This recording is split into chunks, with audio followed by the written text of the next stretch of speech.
Hai, Assalamualaikum warahmatullahi wabarakatuh. Kembali lagi bersama Bu Miftah ya. Kita hari ini akan belajar praktikum akuntansi jasa dagang dan manufaktur. Oke, simak penjelasan Ibu berikut ini. Kalau kalian belum memahami tentang perusahaan jasa, perusahaan dagang, kalian juga nanti bingung. Jadi perusahaan jasa silahkan kalian pahami terlebih dahulu, oke? Selanjutnya kita akan sampaikan tujuan pembelajaran. Yang pertama, menjelaskan pengertian perusahaan dagang. Yang kedua, memahami karakteristik perusahaan dagang. Yang ketiga, membedakan perusahaan dagang dan perusahaan jasa. Yang keempat, menyebutkan rekening-rekening yang ada dalam perusahaan dagang. Dan yang kelima, menjelaskan pengertian dari rekening-rekening perusahaan dagang, membedakan rekening yang ada dalam perusahaan dagang, mencatat transaksi ke buku jurnal umum perusahaan dagang, dan menjelaskan saldo normal untuk rekening perusahaan dagang khususnya yang tidak terdapat pada perusahaan jasa. Kemudian, selanjutnya menjelaskan pengertian jurnal penyesuaian perusahaan dagang, menjelaskan pengertian jurnal penutup. Oke, ini tujuan pembelajaran ketika kita mempelajari perusahaan dagang ya.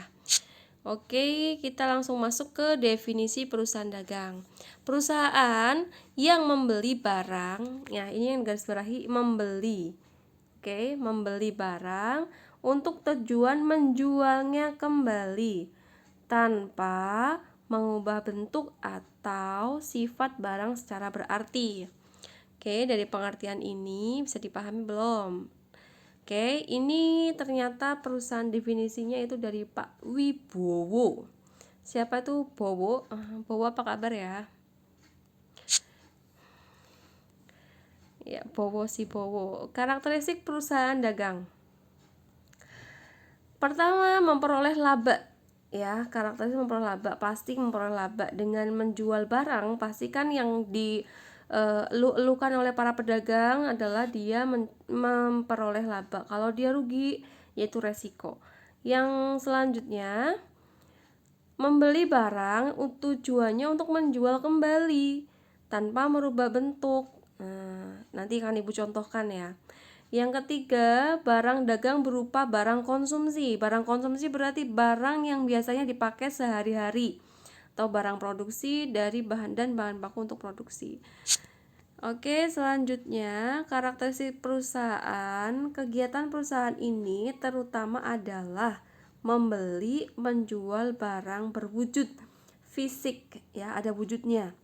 Baik itu berupa wujud yang berat dari segi volumenya atau ukuran fisik lainnya yang jelas.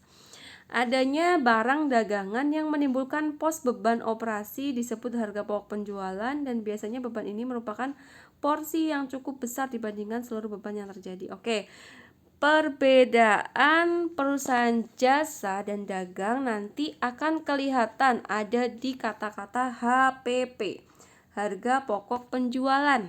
Oke. Nah, terus apa aja nih contoh perusahaan dagang? Ada yang pernah ke toko buah? Pasti dong, apalagi masa pandemi kayak gini ya. Kalian harus sering-sering makan buah. Nah, toko buah ini contohnya di sini dia ada buah, ini enggak semua buah ya, ada sayur-sayuran gitu. Ada bawang-bawang juga. Nih contohnya nih alpukat nih. Alpukat, apakah yang punya toko ini mereka menanam alpukat sendiri, menanam bawang bombay sendiri, menanam melon sendiri? Yo, berarti mereka punya kebun yang luas kalau mereka menanam segini banyaknya. Jadi, kenapa tadi kegiatan usahanya itu membeli? Berarti mereka itu membeli barang bakunya. Contoh, mereka membeli alpukatnya dulu di produsen, membeli tomat di produsen, membeli bawang di produsen, baru mereka menjual kembali kepada customer tanpa merubah bentuk. Ya, adakah di sini yang udah pernah mampir ke warung tetangga? Ya, warung tetangga kalian harus lari situ ya. Nah, di sini ada menjual contohnya berbagai macam obat-obatan herbal. Contohnya, di sini ada vitamin misal. Apakah mereka membeli vitamin, kemudian mereka ubah sendiri mereknya, kemudian dijual kembali dengan merek mereka, atau vitaminnya mereka campurin apa dulu baru dijual kembali? Kan enggak. Mereka hanya membeli barang, kemudian menjual kembali tanpa merubah bentuk. Itulah karakteristik perusahaan dagang. Ya, kalau kalian suka belanja di pasar-pasar seperti ini, boleh, tapi kalau misal suka beli di misalnya di Alfamart, Indomart juga di situ contoh barang dagang, perusahaan dagang ya. Oke, selanjutnya karakteristik perusahaan dagang. Terdapat siklus operasi perusahaan dagang. Pertama, ya, ini kalian bisa lihat ini ada siklus. Siklus itu berarti cara kerjanya saling berurutan ya, saling berurutan dari A kembali ke A lagi. Nah, di sini pertama tagihan dikirimkan, kemudian menerima kas, membeli persediaan, barangnya diterima. Ketika membeli persediaan berarti barangnya diterima. Kemudian disimpan di dalam gudang. Kemudian setelah disimpan di dalam gudang dijual ya, dijual, persediaan barangnya dijual, barangnya dikirim. Kalau penjualan kredit berarti muncul piutang usaha. Nah, baru nanti tagihannya dikirimkan. Lalu ketika sudah mengirimkan tagihan ke customer, kita menerima uang kas.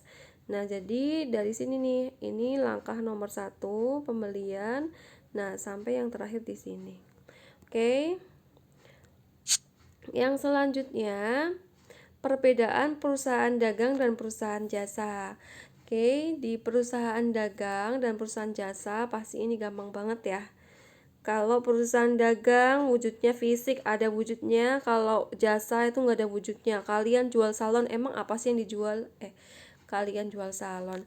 Kalian potong rambut, emang tukang potong rambutnya jualan apa? Kan nggak jualan apa-apa, jualan jasa kan. Guru emang jualan apa? Iya, jualan jasa. Nah, gitu. Nah, dari segi akun dalam laporan keuangan, perbedaannya di sini nanti muncul persediaan barang dagang, di sini nggak ada. Kemudian ada beban pokok penjualan, di sini beban pokok penjualan juga, tapi tidak ada ya, tidak ada beban pokok penjualan. Siklusnya dari kas, hasil pekerjaan, piutang usaha, tagihan dikirimkan. Di sini ada penjualan kredit. Kalau di sini ini kebalik nih. Sorry ya, ini kebalik nih ya. Kalau ini yang tadi yang perusahaan dagang, ini yang perusahaan jasa. Oke, selanjutnya perbedaan perusahaan dagang dan jasa. Ada kegiatan utamanya sih membeli dan menjual barang. Di sini memberikan jasa.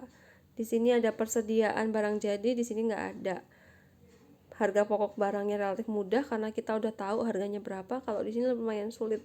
Kayak misal kalian ke tukang parkir mau ngasih 1.000, enak di kalian tapi sungkan mau ngasih 2.000, kayaknya eman-eman gitu ya. Oke. Sekian dulu untuk pelajaran pada pagi hari ini.